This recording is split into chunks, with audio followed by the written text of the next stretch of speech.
ലുലുവിൽ എന്തായാലും കയറുന്ന തീരുമാനിച്ചു കഴിഞ്ഞപ്പോൾ തലേ ദിവസം തന്നെ ഞാൻ പ്ലാൻ ചെയ്ത് വെച്ച പരിപാടിയായിരുന്നു ആർക്കേഡിൽ പോകണം എന്നുള്ളത്. അത് പിന്നെ പണ്ടേ അങ്ങനെയാണല്ലോ, ഇതിനൊന്നും അങ്ങനെ പ്രായമൊന്നും വലിയ വിഷയമല്ല. അജയേട്ടനാണല്ലോ കൂടെ ഉള്ളത്. ആദ്യം തന്നെ പോയത് അടി വെടി പോകാന്ന് പറഞ്ഞ കളിയിലോട്ടാണ്. വെക്കടാ വെടി എന്നും പറഞ്ഞ് അങ്ങോട്ട് തുടങ്ങി.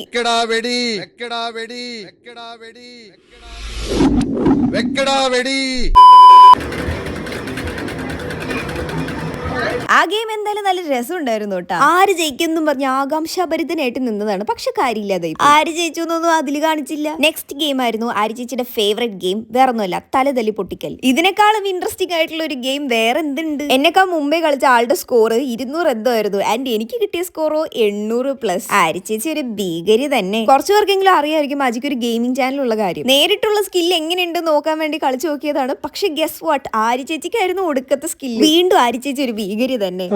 പിന്നെ കൊച്ചി പോയതിന്റെ കംപ്ലീറ്റ് വ്ലോഗ് ഞാൻ ലോങ് വീഡിയോ ചാനലിൽ അപ്ലോഡ് ചെയ്തിട്ടുണ്ട്. കാണാത്തവരെ കണ്ടു നോക്കുക. ആർക്കേഡ് എന്നൊക്കെ പറയുമ്പോൾ തന്നെ ക്ലോ മെഷീൻ ആണല്ലോ മെയിൻ താരം. സത്യം പറഞ്ഞ ക്ലോ മെഷീനിൽ മാത്രം എത്ര രൂപ ചെലവാക്കി എന്നുള്ളത് എനിക്ക് ഇപ്പോഴും വലിയ ബോധമൊന്നുമില്ല. എനിക്ക് ഏറ്റവും കൂടുതൽ ഇഷ്ടപ്പെട്ടത് ഈ ഒരു സ്നിക്കേഴ്സിന്റെ ക്ലോ മെഷീൻ ആയിരുന്നു കേട്ടോ. എത്ര പൈസ കൊടുത്ത് വാങ്ങിച്ചു കഴിഞ്ഞാലും ഇതുപോലെ കളിച്ച് നേടുന്ന സ്നിക്കേഴ്സിന്റെ ടേസ്റ്റ് അത് വേറെ തന്നെ. ഭയങ്കരം തന്നെ. 20 രൂപയുടെ സ്നിക്കേഴ്സിന് 50 രൂപയും കൊടുത്തെടുത്തിട്ട് പോട്ടെ ആദ്യത്തെ ട്രൈ തന്നെ 2-3 സ്നിക്കേഴ്സ് കിട്ടി കഴിഞ്ഞപ്പോ പിന്നെ അങ്ങോട്ട് ഒടുക്കത്തെ ആവേശമായിരുന്നു. പക്ഷെ പിന്നെ ട്രൈ ചെയ്ത് കഴിഞ്ഞപ്പോൾ മൊത്തത്തിൽ അങ്ങോട്ട് 3യും Gയും ഒക്കെ ആയിരുന്നു. ഈ ഒരു താറാവെടുക്കാൻ അജി മാക്സിമം ശ്രമിച്ചെങ്കിലും ലാസ്റ്റ് വെച്ച് അങ്ങോട്ട് പരാജയപ്പെട്ടു. അത് കഴിഞ്ഞ് ഞാൻ ട്രൈ ചെയ്ത് നോക്കി കഴിഞ്ഞപ്പോൾ ചക്ക വീണു മൊയില് എത്തൂന്ന് പറഞ്ഞ പോലെ എനിക്ക് ആ സാധനം കിട്ടി. എക്സാം ഒക്കെ തീർന്നതിന് ശേഷം ഫുൾ വീഡിയോ ചാനലിലുണ്ട്, നോക്കി നോക്കുക.